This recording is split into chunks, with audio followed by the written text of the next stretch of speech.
Bismillahirrahmanirrahim. Assalamualaikum warahmatullahi wabarakatuh. Perkenalkan, saya Anissa Rami Arif, mahasiswi Institut Agama Islam Negeri Zawiyah Cutkalangsa, program studi pendidikan guru Madrasah Ibtidaiyah semester 3. Nah, kali ini saya akan mempresentasikan atau menjelaskan sebuah materi, yaitu yang berjudul Proses IPA Dasar dan Implementasinya. Nah, video ini saya buat dalam rangka memenuhi tugas mata kuliah IPA Lanjut MISD yang diberikan oleh dosen saya, yaitu yang terhormat Ibu Suhelayanti MPDI. Nah, langsung saja kita masuk ke pembahasannya, yaitu proses IPA dasar dan implementasinya. Nah, di dalam proses IPA dasar dan implementasinya ini terdapat beberapa subbab materi, yaitu yang pertama, pengertian IPA, yang kedua, hakikat IPA, yang ketiga, pendekatan keterampilan proses, kemudian ada pentingnya keterampilan proses IPA, selanjutnya ada pengembangan keterampilan proses, dan yang terakhir yaitu ada cakupan keterampilan proses IPA dasar. Nah, langsung saja kita masuk ke materi yang pertama, yaitu pengertian IPA. Jadi, IPA atau sains adalah suatu pengetahuan teoritis yang diperoleh atau disusun dengan cara yang khas atau khusus, yaitu melakukan observasi eksperimentasi, penyimpulan, penyusunan teori, eksperimentasi, observasi, dan demikian seterusnya, saling kait-mengkaitkan antara satu dengan yang lainnya. Selanjutnya yaitu hakikat IPA. Trowbridge and Bybee mengemukakan bahwa IPA merupakan representasi dari suatu hubungan dinamis yang menyangkut tiga faktor utama, yaitu the extant body of scientific knowledge, the value of science, and the method and process of science.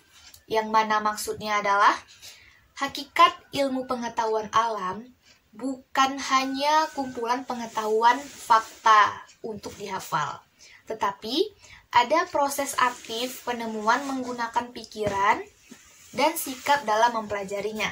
Oke, next. IPA secara garis besar memiliki tiga komponen. Yang pertama, IPA sebagai produk. Yang kedua, IPA sebagai proses. Yang ketiga, IPA sebagai sikap ilmiah.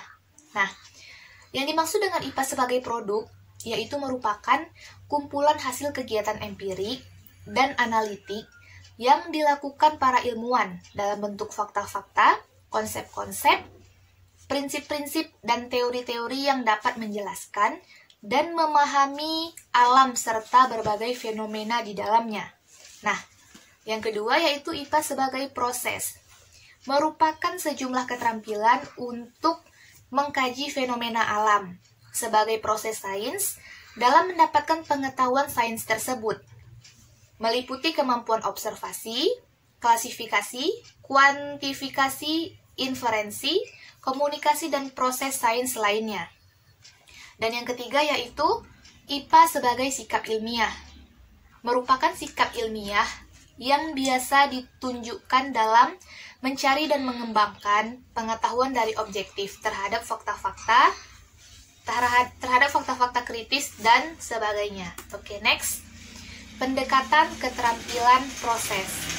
Pendekatan keterampilan proses merupakan suatu pendekatan dalam pembelajaran yang diarahkan pada pengembangan keterampilan, memproseskan pemerolehan sehingga pembelajar mampu menemukan dan mengembangkan secara bebas dan kreatif fakta dan konsep, serta mengkaitkannya dengan sikap dan nilai yang diperlukan tanpa terikat pada pola pembelajaran. Nah, selanjutnya itu mengenai keterampilan proses. Jadi, keterampilan proses ini terbagi menjadi dua. Yang pertama yaitu keterampilan proses dasar. Nah, keterampilan proses dasar ini juga terbagi atas beberapa proses. Yang pertama yaitu mengamati, yang kedua mengklarifikasi, yang ketiga yaitu mengukur, yang keempat memprediksi, yang kelima menggunakan alat, yang keenam menyimpulkan, dan yang ketujuh yaitu mengkomunikasikan. Kemudian, keterampilan proses terintegrasi. Ini juga terbagi menjadi beberapa proses. Yang pertama, yang pertama mengenali variabel, yang kedua membuat tabel data, yang ketiga membuat grafik, yang keempat membuat hubungan antar variabel, yang kelima mengumpulkan dan mengelola data, yang keenam menganalisis penelitian, yang ketujuh menyusun hipotesis, yang kedelapan mendefinisikan variabel, yang kesembilan merancang penelitian, dan yang kesepuluh yaitu melakukan eksperimen. Nah, selanjutnya yaitu mengenai pentingnya keterampilan proses IPA. Nah, kenapa sih proses IPA ini menjadi sangat penting gitu? Karena ada beberapa alasan. Yang pertama yaitu siswa dapat belajar mengembangkan pikirannya. Yang kedua, dapat memberikan kesempatan untuk melakukan penemuan. Yang ketiga, dapat meningkatkan daya ingat. Yang keempat, dapat memberi kepuasan intrinsik bila dapat berhasil melakukan sesuatu. Dan yang kelima yaitu membantu mempelajari konsep-konsepnya. Oke, selanjutnya yaitu mengenai cakupan keterampilan proses IPA dasar. Nah, penguasaan proses IPA difokuskan pada keterampilan proses sains dasar atau yang disebut Basic Science Process Skills, yang meliputi yang pertama, keterampilan observasi atau pengamatan. Apa sih yang dimaksud dengan keterampilan observasi atau pengamatan? Nah, jadi keterampilan pengamatan merupakan keterampilan dasar dalam penyelidikan ilmiah dan penting dalam mengembangkan keterampilan proses lainnya seperti komunikasi, menyimpulkan, prediksi, mengukur, dan klasifikasi. Yang kedua yaitu ada keterampilan klasifikasi atau penggolongan. Nah, pengklasifikasian adalah mengorganisasikan materi, kejadian, atau fenomena ke dalam kelompok logis. Dengan kata lain yaitu mengelompokkan objek-objek menurut sifat tertentu. Nah, kemudian ada yang namanya keterampilan pengukuran.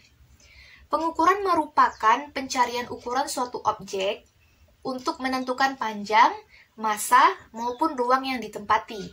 Dalam keterampilan ini, penting untuk melakukan pengamatan kuantitatif, membandingkan dan klasifikasi objek, serta mengkomunikasikan secara detail dan efektif.